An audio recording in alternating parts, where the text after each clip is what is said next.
My hot rod makes 800 horsepower. I'm pretty sure that I want 900 horsepower. What does that take with a 572 big block Chevy? That's what we're gonna find out this time on Engine Masters.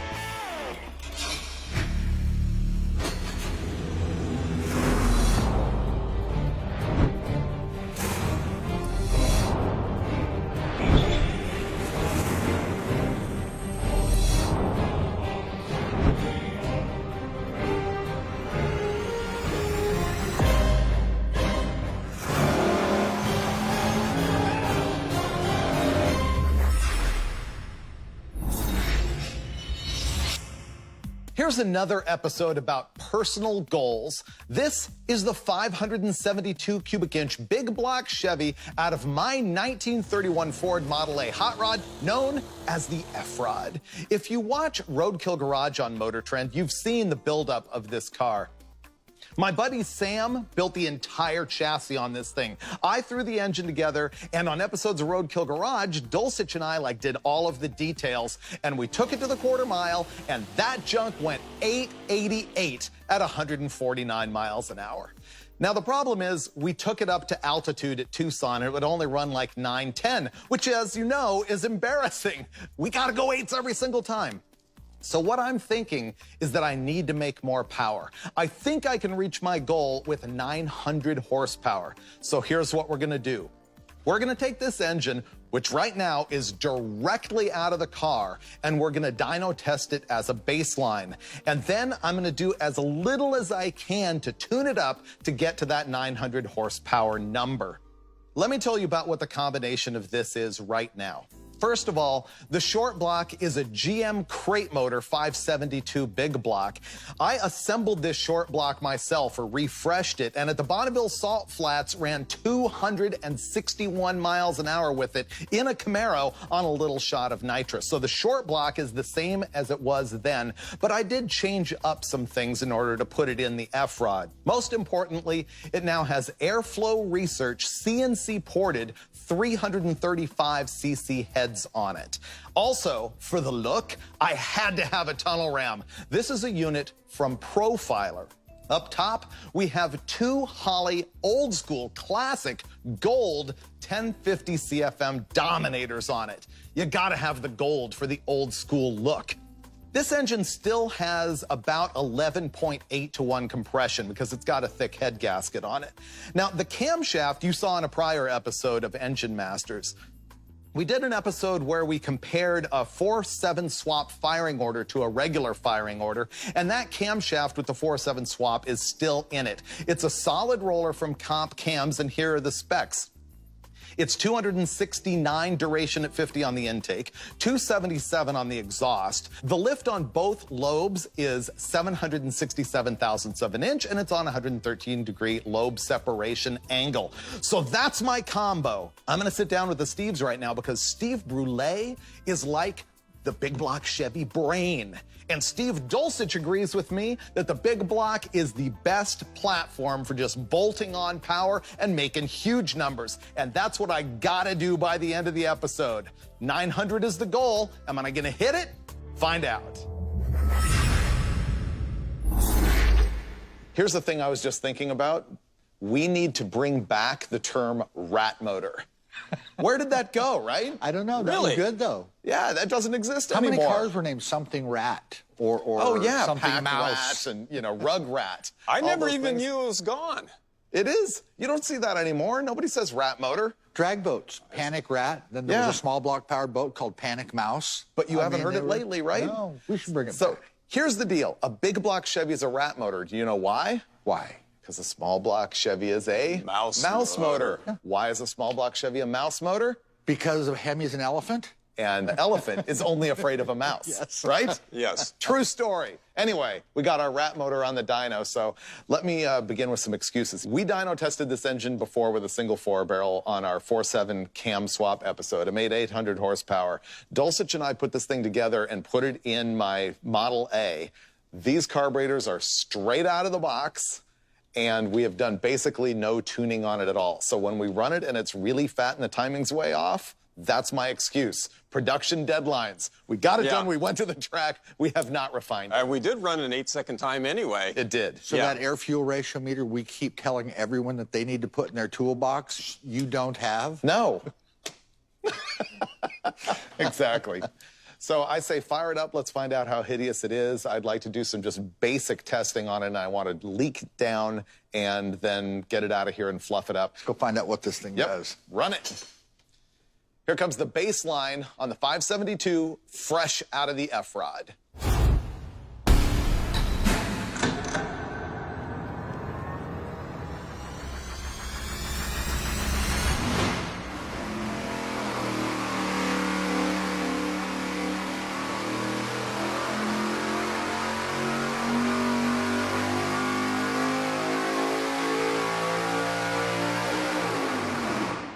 Wow, that's rich. It sure is.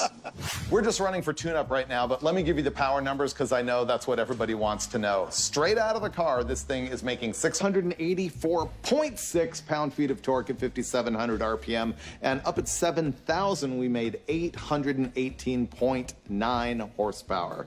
The air-fuel ratio that we're seeing here is like 10-to-1 on the left-hand bank and about 10.5-to-1 on the right-hand bank, so that's really rich.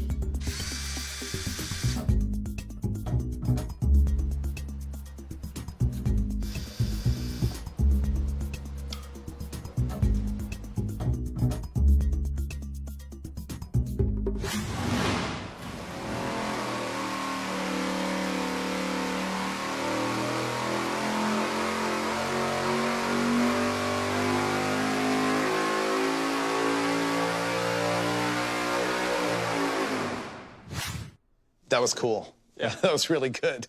I didn't expect that much from a tune-up. Yeah. Let's have a look at the power curve. We'll just leave it that color. Yeah, there we go. 855 horsepower, and it's up at 7,000 RPM, and we made 714.3 pound-feet of torque. We have to compare it to your short pull at the beginning of the day, straight out of the car. That's out of the car. That's unbelievable. The red lines here are as this engine was delivered to Westech, and that's after the tune-up. And how many numbers is that on horsepower? Wow. We went from 819 horsepower to 855. Isn't that a big swing just for basically fuel jetting? It's all of it. I mean, we changed the timing, but we started at 34, you know. Right. But it didn't do much. No, it didn't go. We didn't see the do anything timing. Going from 34 to 37, but a lot of times a guy will start at 32, so you'll find a little in timing. But this is primarily fuel. Yeah. Which tells you how off those carburetors were. So that explains it. I mean, we knew we were way off on fuel when we were at the track, but we didn't know how far to go or anything, and boom. The other thing that we did here is the leak down test. And remember that walking in the door here, I'm like, I think this thing needs to be freshened. I need more power. The worst cylinder that we had was 12%. 11%, and the best was 8%. That's not, you know, the 3% or whatever Total Seal would tell you that they want, but I'm not taking it apart for that. Do you agree? I'm with you. I've seen stuff at 3%, I've seen stuff at 8%, and you look at the difference in power, you don't really see there's much. not a huge difference there. In a perfect world, if this were brand new, yeah, I'd want to see 2 to 5%. Yeah. Right.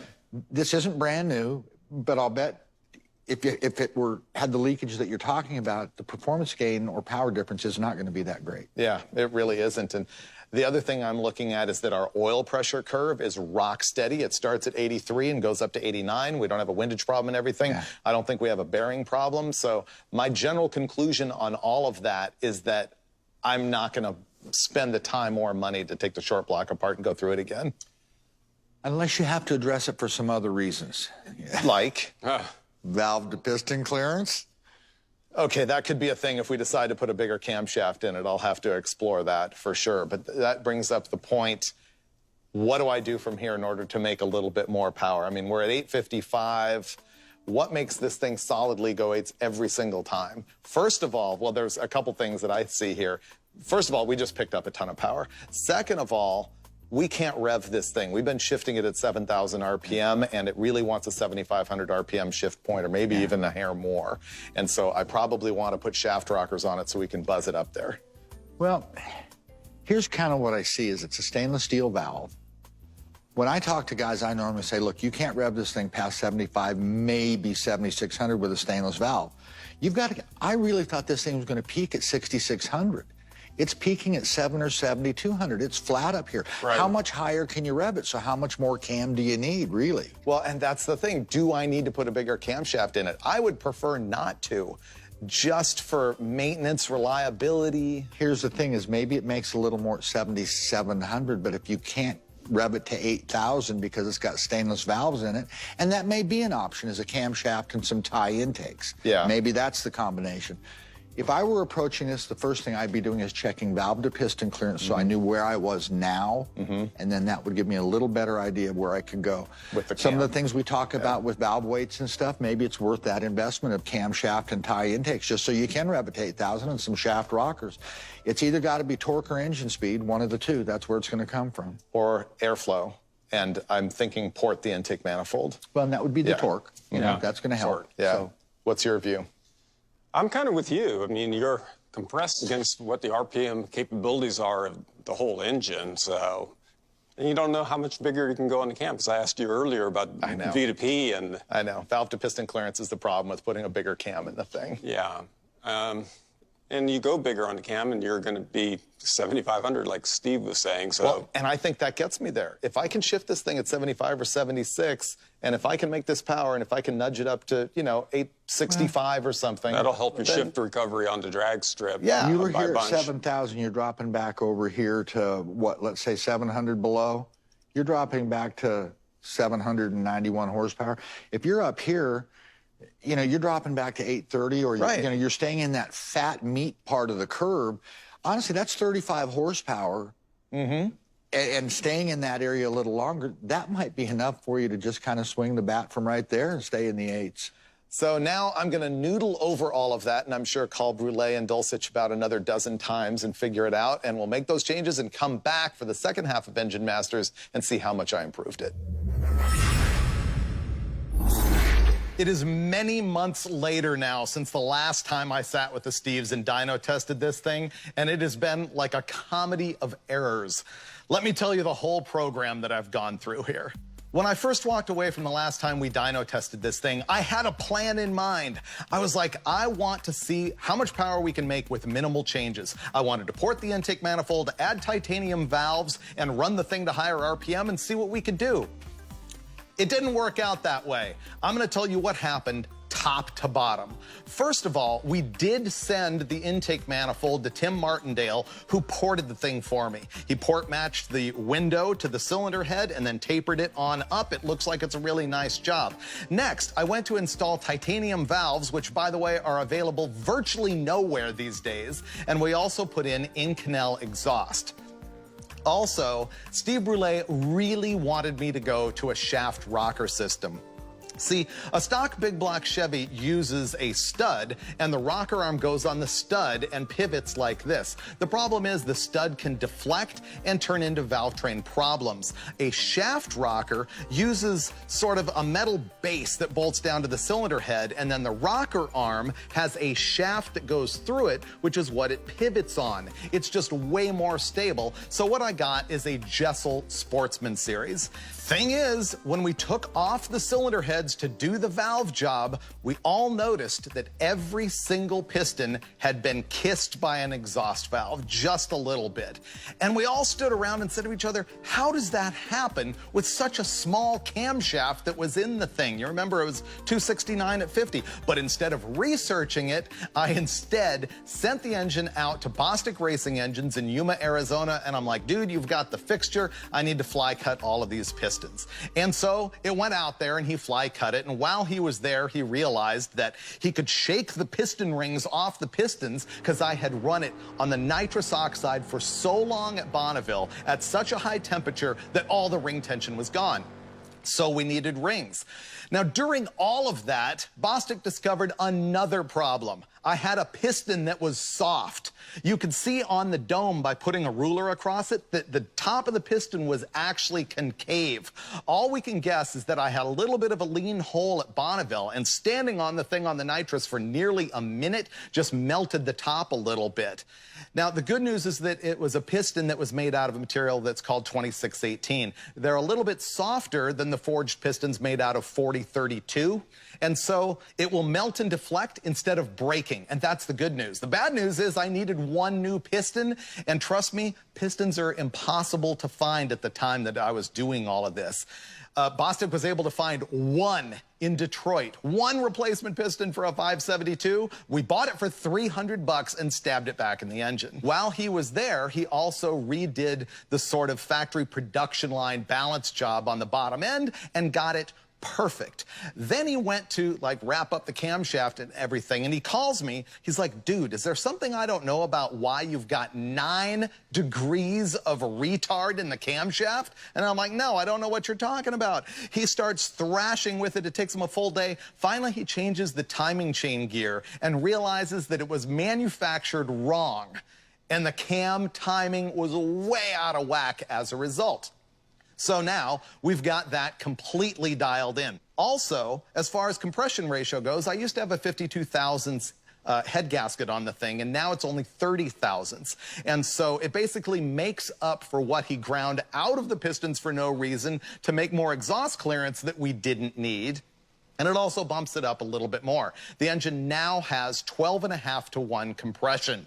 So those are all of the changes that we went through. It's really a lot more than what I wanted to do, but it should make more power as a result.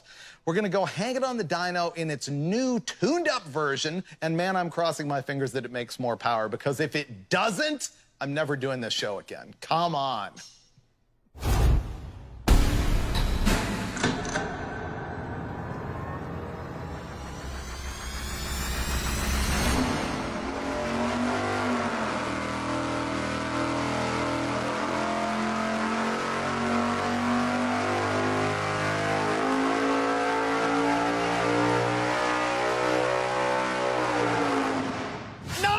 Horsepower, a solid 900.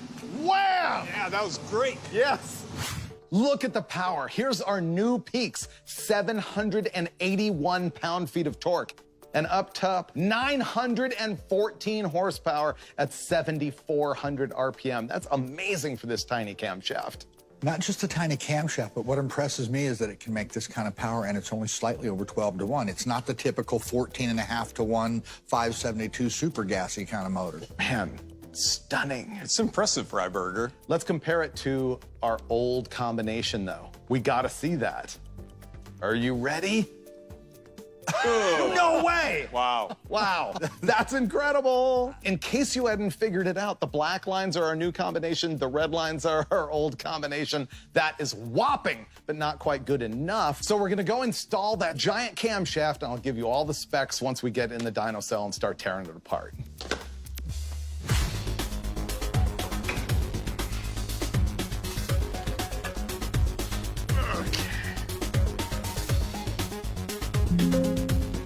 Aha! The new and massive camshaft. Let's talk about the specs of our current cam versus the new one. The duration at 50 on the old cam is 269, 277. This one, 284, 294. The lift on the old one was 776 on both lobes. The new one, 822 on the intake and 787 on the exhaust. Lobe separation angle on the old one, 113. This one is 114. Now, the cool thing is that Robert at Comp Cams worked with me on his vacation in order to make this happen. And we did a lot of science to make sure that it still has valve to piston clearance. And they can actually do that at Comp Cams. You tell them what your old cam is, you tell them your current valve to piston clearance and where it occurs, and they can calculate the V to P on the new camshaft. We also put a lot of effort into making the base circle the same so that theoretically it'll take the same length push rods. That could bite us, but they think it's okay. So I cannot wait to see the power of the Brulé spec'd camshaft.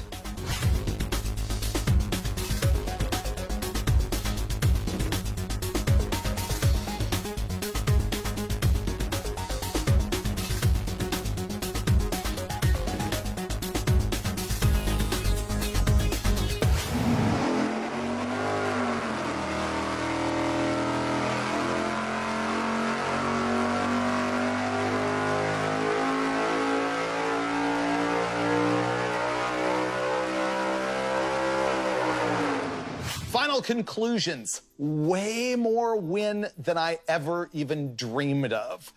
It's crazy. It's good. Yeah. I mean, taking this engine straight out of the car, we made 819 horsepower. Steve tuned it up to 855. Now, 955 with the cam swap. Yeah, it's pretty good everywhere. It's just meat everywhere. Yeah.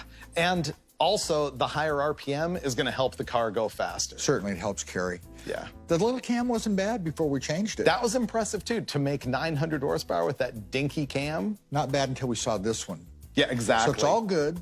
I like everything except the oil pan. I'm seeing some issues there. While this pan isn't bad, we've surpassed its limits. I know, You need for a sure. drag racing oil pan. Yeah, the oil pressure is just dropping above 7,500 RPM. Yeah. And you know, Steve, we got to run this thing to 8,000 every single time. Oh, man, that's right up my alley. I love the RPM, I know. especially when you're actually making great power up there.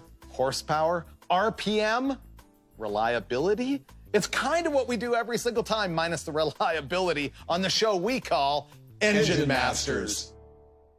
Man, this was cool. That car's good going to be fast. Yeah. Vitas Tactique 1, soft sticks. Marker.